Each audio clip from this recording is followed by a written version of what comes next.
Halo Mas Bro dan Mbak Bro, apa kabar? Jumpa kembali dengan Miss Corina.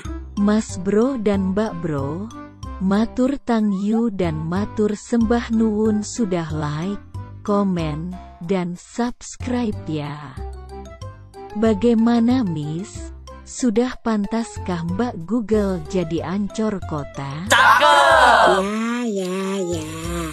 Mendekati sempurna, Mbak Gug. Miss, kenapa ya saya suka tidak fokus? Apalagi kalau ngomong pas di depan doi, seolah-olah semua kata sirna begitu. Nah, itu yang dinamakan sudden blank. Jangan-jangan Mbak kurang minum kopi ya? Waduh Miss, semakin gak paham. Nah itu, perlu ditambah secangkir kopi lagi untuk mengobati gagal pahamnya Mbak Gug. Oh no, saya gak suka minum kopi, rasanya pahit. Kan salah satu manfaat kopi itu menstimulasi syaraf, lalu meningkatkan fungsi otak, terus memberi lonjakan energi Mbak, biar gak gagal paham. Mbak Gug, tak kasih tofu Mbak. Sepahit-pahitnya kopi itu lebih pahit jika gak ada kopi. Coba sana tanya sama Mas Bro dan Mbak Bro.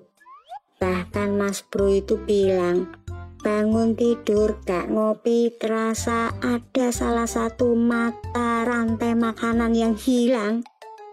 1 minggu gak minum kopi seperti 7 hari gak minum kopi Mbak. Hayo, Miss mencoba lucu. Seminggu ya sama dengan 7 hari ya. Hahaha. Miss, kopi apa yang paling pahit Miss? Hayu. Katanya banyak minum kopi. Tahu Mbak. Kopi pilih mana Mbak Dia atau dianya? Mbak, tak kasih tofu lagi ya. Sudah Miss, saya bosan dikasih tofu melulu.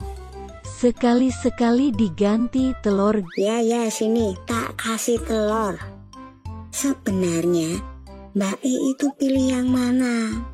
Mas Wiki atau Mas Wikan? Terus terang Miss, aku suka dia, tapi dia tidak suka aku karena dia sudah ada yang punya.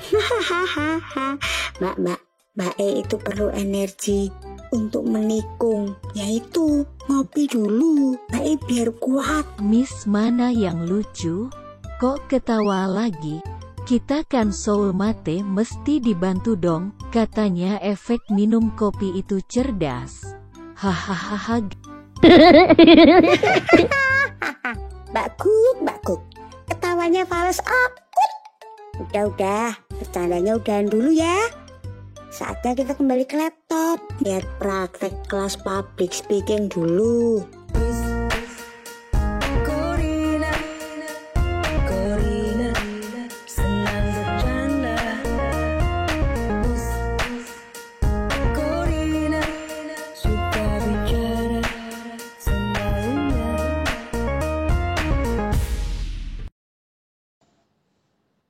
Halo, selamat malam saudara-saudara. Ketemu lagi dengan saya Pandu. Kali ini saya bersama dengan sahabat saya yang luar biasa. Terima kasih. Pak Sony. Ya, apa kabar Pak Sony? Halo Pak Pandu. Puji Tuhan, baik dan sehat.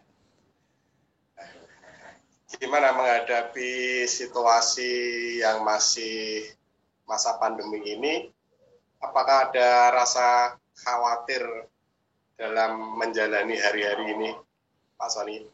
Ya memang seperti keadaan yang sekarang tidak terlalu mengkhawatirkan ya untuk kasus positif COVID-nya di masyarakat. Tetapi memang karena di rumah saya ada anak-anak kecil, terkhusus ada bayi juga yang baru lahir, belum genap 1 bulan, dan kakaknya yang masih 2 tahunan, tentu sedikit ya terbersit terkadang, ya khawatirnya justru bukan kepada diri saya, tetapi khawatirnya memikirkan anak-anak di rumah gitu Pak Pandu. Maksudnya karena saya beraktivitas di luar, bekerja, ya kekhawatirannya lebih ke kekhawatiran mengkhawatirkan anak-anak, misalnya mereka dekat-dekat dengan saya mungkin mengganggu kesehatan dan sebagainya. Ya lebih ke situ Pak Pandu. Khawatirnya berarti kekhawatiran menghadapi virus itu sendiri ya berarti ya Pak Sandi ya. Ya. Maksudnya kan masih ada stigma ya, karena kan ya inilah, karena sudah lama didengung-dengungkan di media massa, media sosial, berita di mana-mana virus COVID menular, mengkhawatirkan. Jadi masih ada sisa-sisa dalam benak dan pikiran itu kadang ya membuat sedikit khawatir. Ya masih ada sih sedikit sisa-sisa khawatir Pak Pandu. Ya kalau saya amati di medsos itu kan banyak sekali orang-orang yang pada curhat ya di medsos ya, mereka nanti gimana, pekerjaan gimana dan sebagainya. Ininya mereka itu kan khawatir. Betul, Sebenarnya pekerjaan. Ya, kekhawatiran itu sendiri menurut Pak Sony itu seperti apa Pak? Ya, khawatir ya memang banyak faktor yang membuat kita khawatir ya Pak Pandu ya. Apapun bisa membuat kita khawatir, meskipun bukan masalah penyakit atau virus, ada hal lain. Kalau tadi ditanya khawatir tuh menurut saya seperti apa, itu lebih ke rasa tidak percaya diri terhadap situasi yang sedang dihadapi. Jadi misalnya virus corona ini, tidak percaya diri itu berarti merasa nanti jangan-jangan badan saya ini tidak kuat, merasa mungkin nanti jangan-jangan imun saya ini lemah, jadi membuat saya khawatir. Jadi ya kalau secara manusiawi lebih ke kepercayaan diri yang menurun itu membuat khawatir Pak Pandu. Jadi kalau kita punya percaya diri yang tinggi, yang kuat, positive thinking, kalau orang sering bilang seperti itu ya, mensugesti diri biar memiliki jiwa perasaan yang tenang, itu bisa meminimalisir kekhawatiran yang ada. Seperti itu Pak Pandu. Kalau hubungannya dengan iman Pak, apakah misalnya orang yang dipandang memiliki iman yang kuat misalnya, itu apakah berpengaruh juga dengan tingkat kekhawatiran? Misalnya contohnya, wah ini orang ini punya iman yang kuat, sehingga karena memiliki kedekatan dengan Tuhannya, percaya dengan Tuhannya, sehingga dia memiliki tingkat kekhawatiran yang kecil gitu, dia bisa mengendalikan. Kalau menurut Pak Sony gimana kalau ada pendapat seperti ini? Ya, kalau saya pribadi sebagai orang yang beriman, yang percaya kepada Tuhan, tentu yang saya alami dan saya rasakan memang jika kita memiliki kepercayaan yang tinggi, yang penuh, beriman kita kuat di dalam Tuhan, tentu bisa Pak Pandu, bisa menghalau rasa khawatir. Karena kan pasti dalam benak kita, dalam pikiran dan hati kita itu kan kita percaya Tuhan menjaga, Tuhan melindungi. Jadi lebih bisa menyerahkan diri dan kekhawatiran itu diserahkan kepada Tuhan. Jadi percaya pada kuasa Tuhan yang melindungi umatnya, manusia. Seperti itu kalau yang saya rasakan ya Pak Pandu ya. Kalau ditinjau dari segi medis, kalau saya baca beberapa artikel itu kan kekhawatiran itu kan justru bisa menurunkan imun. Karena orang yang khawatir itu jadi panik, takut, sehingga imunnya menurun. Dari dipandang dari segi medis ya. Jadi kalau Pak Tony tadi membahas hubungannya dengan iman, dengan medis, jadi sebenarnya kesimpulannya khawatir itu sebenarnya boleh nggak sih Pak Tony? Ya kalau saya pribadi khawatir boleh ndak itu sebenarnya lebih kepada apa ya Pak ya, itu kadang itu kan kita tidak apa ya, tidak memikirkan sesuatu yang membuat kita khawatir, tapi keadaan dari luar itu kadang yang mempengaruhi kita khawatir. Jadi kalau orang, saya lebih condong bisa khawatir Pak, bukan boleh ndak ya. Orang tuh bisa khawatir. Tapi boleh atau tidak itu kan harusnya kalau dari tadi karena masih tinggal di dunia, ya, banyak kejahatan, kalau logika ya jadi manusiawi kalau khawatir. Mempengaruhi manusia bisa khawatir sih Pak, seperti itu. Manusia bisa khawatir Pak, itu manusiawi. Kalau manusia bisa khawatir itu manusiawi Pak, seperti itu Pak Pandu. Jadi intinya khawatir boleh-boleh saja, tapi jangan sampai kita dikuasai oleh khawatir itu gitu ya Pak. Ya, setuju. Jangan sampai kekhawatiran itu membuat kita menjadi orang yang tidak berani menghadapi kehidupan, seperti itu Pak Pandu. Jangan menguasai hidup kita kekhawatiran.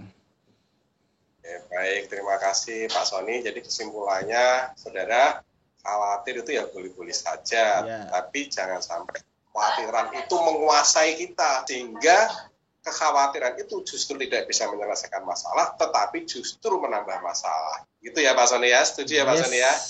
Setuju. Setuju Bos. Terima kasih banyak. Terima kasih untuk sharingnya pada malam hari ini. Sampai ketemu lagi. Tuhan Yesus memberkati. Tuhan Yesus memberkati. Shalom teman-teman, selamat sore. Pada saat kesempatan sore hari ini, saya Samuel Sembiring Colia bersama saya Florin Sofiana Memah. Nah, hari ini kami akan membahas tentang hobi dan koleksi. Saya akan membahas tentang hobi dan Ibu Florin akan membahas tentang koleksi. Nah, kita tahu bersama bahwa hobi adalah sesuatu yang istimewa.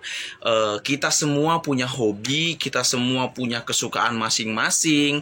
Contohnya seperti saya punya hobi bermain musik, khususnya bermain gitar. Nah, saya sangat senang sekali. Nah, ketika saya melakukan hobi itu, hati saya merasa senang karena itu membuat saya bahagia. Dan firman Tuhan mengatakan hati yang gembira adalah obat yang manjur. Dan ketika saya melakukan hobi, hati saya senang dan tubuh saya menjadi sehat. Silahkan Ibu Florin. Ya, terima kasih. Saya akan membawakan bagian saya, yaitu koleksi. Saya kebetulan bekerja sebagai kolektor. Jadi otomatis yang saya koleksi adalah nomor-nomor accounting perusahaan yang berhubungan dengan kerjaan saya. Mungkin gitu. Baik, sebagai contohnya, saya mempunyai hobi bermain gitar. Dan saat ini sama saya sudah ada beberapa gitar saya, ada 2 biji. Dan sebenarnya saya mempunyai gitar cukup banyak. Bahkan di kos saya di Semarang itu saya punya gitar 1. Sehingga ketika saya punya hobi itu akhirnya saya mengoleksi gitar. Bahkan bukan hanya gitar yang besar, gitar yang kecil pun saya punya. Ibu Florin mungkin punya hobi yang lain atau mungkin punya koleksi, silahkan. Ya, kalau hobi saya kebetulan saya itu suka refreshing, baik dekat ataupun jauh gitu. Oke, nah, baik. Itu hobi saya. Nah, baiklah teman-teman semua, mungkin itu presentasi singkat kami mengenai tentang hobi dan koleksi. Biar kiranya apa yang sudah kami sampaikan ini bisa teman-teman pahami dan bisa teman-teman memiliki hobi dan sehingga mengoleksinya, dan itu bisa jadi koleksi-koleksi itu bisa dijual dan bisa menghasilkan uang. Mungkin demikian presentasi dari kami. Bila mana ada kata-kata yang salah, kami mohon maaf. Tuhan Yesus memberkati. Miss, menurut Miss, itu mereka sudah pada ngopi apa belum?